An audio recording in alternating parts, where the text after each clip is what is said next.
പ്പെട്ടതുപോലെ family കൗൺസിലിംഗുമായി ബന്ധപ്പെട്ട്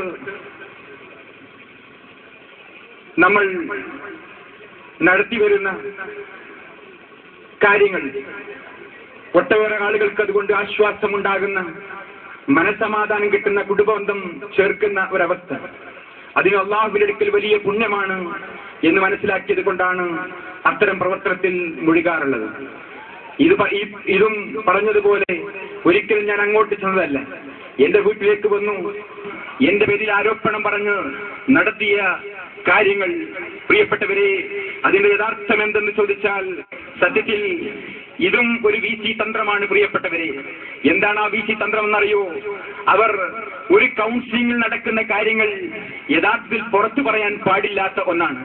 അതുകൊണ്ട് അത്തരം കാര്യങ്ങൾ പുറത്തു പറഞ്ഞാൽ നാളെ ഞാൻ ഒരു കൗൺസിലർ അല്ല. അതൊരു പൊതു സ്റ്റേജിൽ അത്തരം കാര്യങ്ങൾ പറയാൻ പറ്റില്ല. അതുകൊണ്ട് പ്രിയപ്പെട്ടവരെ, ഞാൻ നിങ്ങളോട് സൂചിപ്പിക്കുന്നത് ഈ പറയുന്ന ആ ഡോക്യുമെന്റിൽ പറയുന്ന കാര്യങ്ങൾ തുടക്കം തന്നെ കളവാണ് എന്നാണ്. അതായത് കാറിൽ കയറി അവരെല്ലാവരും കൂടി വരുമ്പോൾ ഉപ്പയോടും ഉമ്മയോടും കയറരുത് എന്ന് പറഞ്ഞുകൊണ്ടാണ് അത് തുടങ്ങുന്നത് തന്നെ.